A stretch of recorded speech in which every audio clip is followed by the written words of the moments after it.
¿Cómo están mis hermanos en Cristo? Hoy es el 3 de junio. Les saluda Manuel.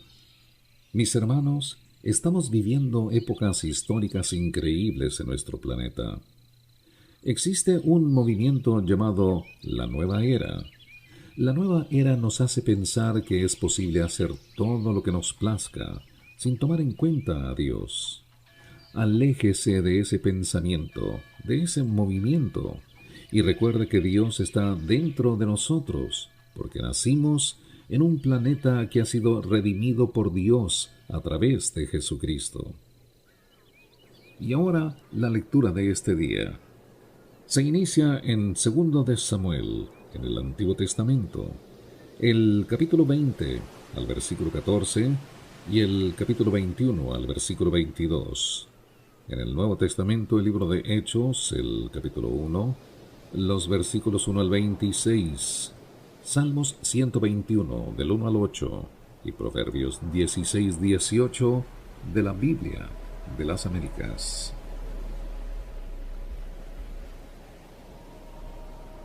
Y pasó Seba por todas las tribus de Israel hasta Abel Bet-Maaca, y todo Barim, que se reunieron y fueron también tras él.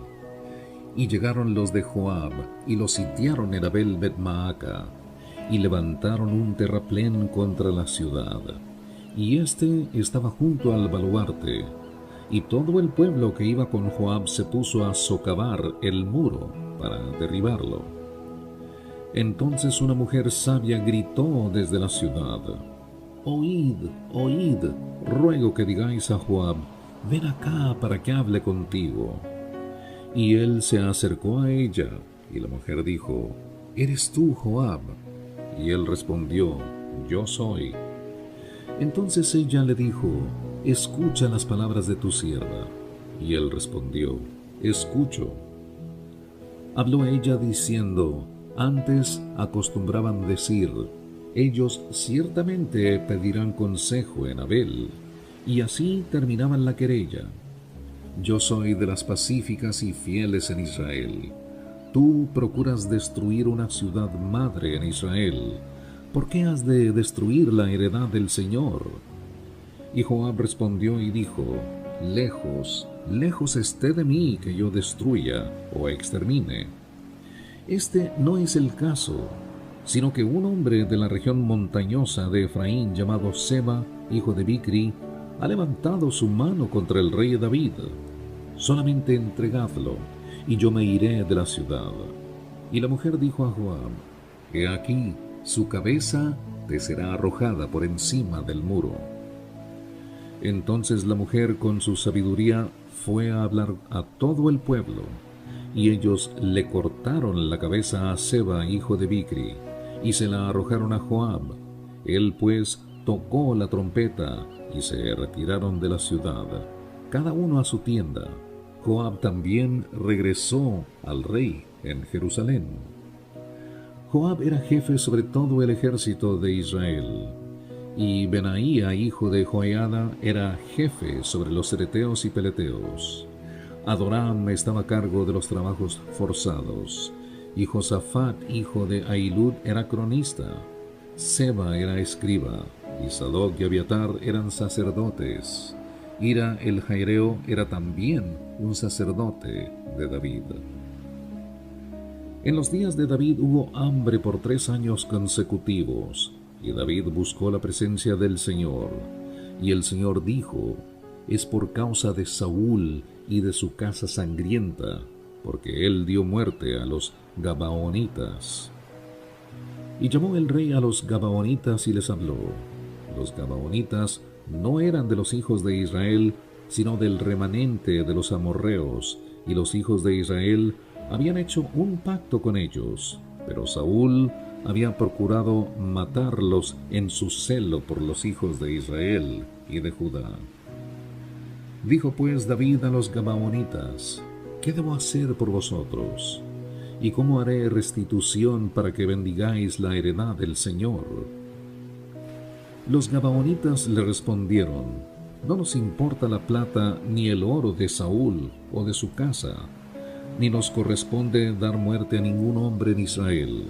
Y él dijo: Haré por vosotros lo que digáis.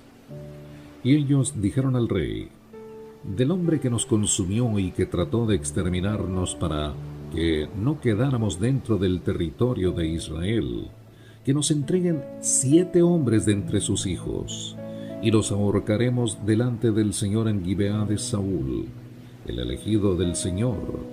Y el rey dijo: Los entregaré. Pero el rey perdonó a Mefiboset, hijo de Jonatán, hijo de Saúl, a causa del pacto del Señor que había entre ellos, entre David y Jonatán, hijo de Saúl.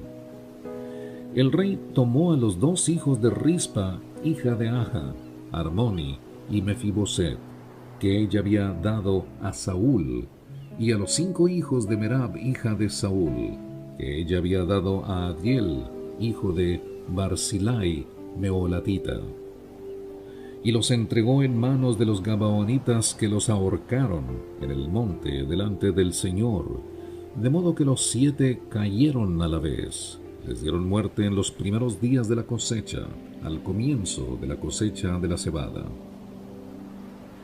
Y Rispa, hija de Aja, tomó tela de cilicio y lo tendió para sí sobre la roca, desde el comienzo de la cosecha hasta que llovió del cielo sobre ellos, y no permitió que las aves del cielo se posaran sobre ellos de día, ni las fieras del campo de noche.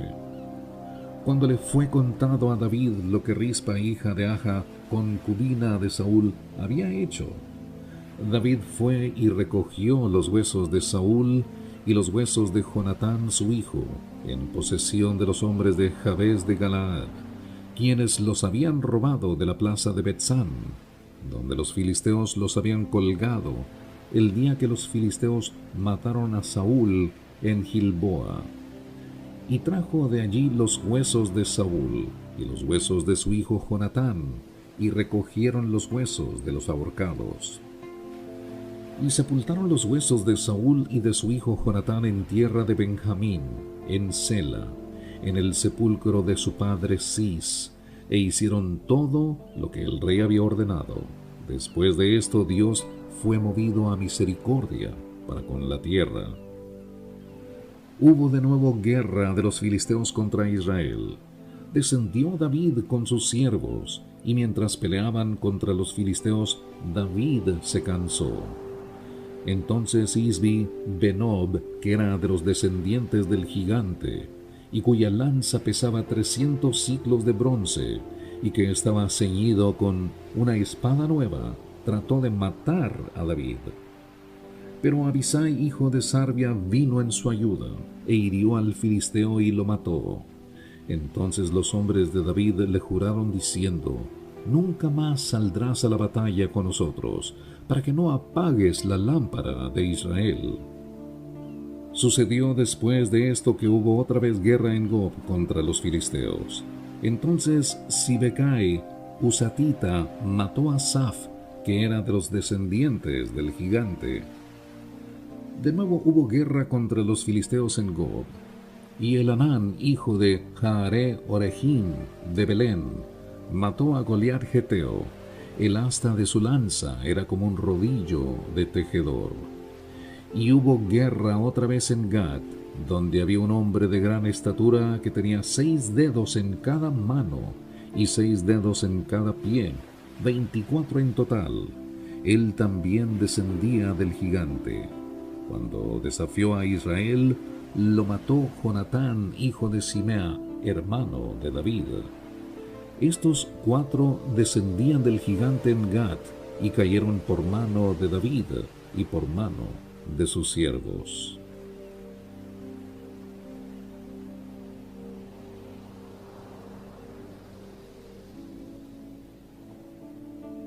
Y ahora del Nuevo Testamento, el libro de Hechos, el capítulo 1, los versículos 1 al 26. El primer relato que escribí, Teófilo, trató de todo lo que Jesús comenzó a hacer y a enseñar, hasta el día en que fue recibido arriba, después de que por el Espíritu Santo había dado instrucciones a los apóstoles que había escogido. A estos también, después de su padecimiento, se presentó vivo con muchas pruebas convincentes, apareciéndoseles durante 40 días y hablándoles de lo concerniente al reino de Dios. Y reuniéndolos les mandó que no salieran de Jerusalén, sino que esperaran la promesa del Padre, la cual les dijo: oísteis de mí, pues Juan bautizó con agua, pero vosotros seréis bautizados con el Espíritu Santo dentro de pocos días. Entonces los que estaban reunidos le preguntaban diciendo: Señor, ¿restaurarás en este tiempo el reino a Israel? Y él les dijo: no os corresponde a vosotros saber los tiempos ni las épocas que el Padre ha fijado con su propia autoridad, pero recibiréis poder cuando el Espíritu Santo venga sobre vosotros, y me seréis testigos en Jerusalén, en toda Judea y Samaria, y hasta los confines de la tierra. Después de haber dicho estas cosas, fue elevado mientras ellos miraban, y una nube le recibió y le ocultó de sus ojos. Y estando mirando fijamente al cielo mientras él ascendía, aconteció que se presentaron junto a ellos dos varones en vestiduras blancas, que les dijeron: varones Galileos, ¿por qué estáis mirando al cielo? Este mismo Jesús que ha sido tomado de vosotros al cielo, vendrá de la misma manera, tal como le habéis visto ir al cielo. Entonces regresaron a Jerusalén desde el monte llamado de los Olivos, que está cerca de Jerusalén, camino de un día de reposo. Cuando hubieron entrado en la ciudad, subieron al aposento alto, donde estaban hospedados Pedro, Juan, Jacobo y Andrés, Felipe y Tomás, Bartolomé y Mateo, Jacobo hijo de Alfeo, Simón el celote y Judas, hijo de Jacobo. Todos estos estaban unánimes, entregados de continuo a la oración junto con las mujeres, y con María, la madre de Jesús, y con los hermanos de él. Por aquel tiempo Pedro se puso de pie en medio de los hermanos. Un grupo como de 120 personas estaba reunido allí y dijo: hermanos, tenía que cumplirse la escritura en que por boca de David el Espíritu Santo predijo acerca de Judas, el que se hizo guía de los que prendieron a Jesús, porque era contado entre nosotros y recibió parte de este ministerio. Este pues, con el precio de su infamia, adquirió un terreno, y cayendo de cabeza se reventó por el medio, y todas sus entrañas se derramaron. Y esto llegó al conocimiento de todos los que habitaban en Jerusalén, de manera que aquel terreno se llamó en su propia lengua Acéldama, es decir, campo de sangre. Pues en el libro de los Salmos está escrito: que sea hecha desierta su morada, y no haya quien habite en ella, y que otro tome su cargo. Por tanto, es necesario que de los hombres que nos han acompañado todo el tiempo que el Señor Jesús vivió entre nosotros, comenzando desde el bautismo de Juan hasta el día en que de entre nosotros fue recibido arriba, uno sea constituido testigo con nosotros de su resurrección. Presentaron a dos: a José, llamado Barsabás, al que también llamaban Justo, y a Matías. Y habiendo orado, dijeron: tú, Señor, que conoces el corazón de todos, muéstranos a cuál de estos dos has escogido para ocupar este ministerio y apostolado, del cual Judas se desvió para irse al lugar que le correspondía. Echaron suertes y la suerte cayó sobre Matías, y fue contado con los 11 apóstoles. Salmo 121, del 1 al 8. Levantaré mis ojos a los montes. ¿De dónde vendrá mi socorro? Mi socorro viene del Señor, que hizo los cielos y la tierra. no permitirá que tu pie resbale, no se adormecerá el que te guarda. He aquí, no se adormecerá ni dormirá el que guarda a Israel. El Señor es tu guardador, el Señor es tu sombra a tu mano derecha. El sol no te herirá de día, ni la luna de noche. El Señor te protegerá de todo mal, Él guardará tu alma. El Señor guardará tu salida y tu entrada, desde ahora y para siempre. Finalmente, Proverbios 16:18. Delante de la destrucción va el orgullo, y delante de la caída, la altivez de espíritu. Mis hermanos, en la humanidad siempre habrá crisis y conflictos. Sin embargo, recuerda que el Señor tiene la solución a los problemas cuando acudimos a Él en oración, en obediencia y en devoción. Dios es la respuesta y vencedor de toda calamidad. Alabado sea su bendito nombre. Agárrese firme de la mano de Cristo, nuestro Salvador. Les habló Manuel. Gracias y que Dios le bendiga.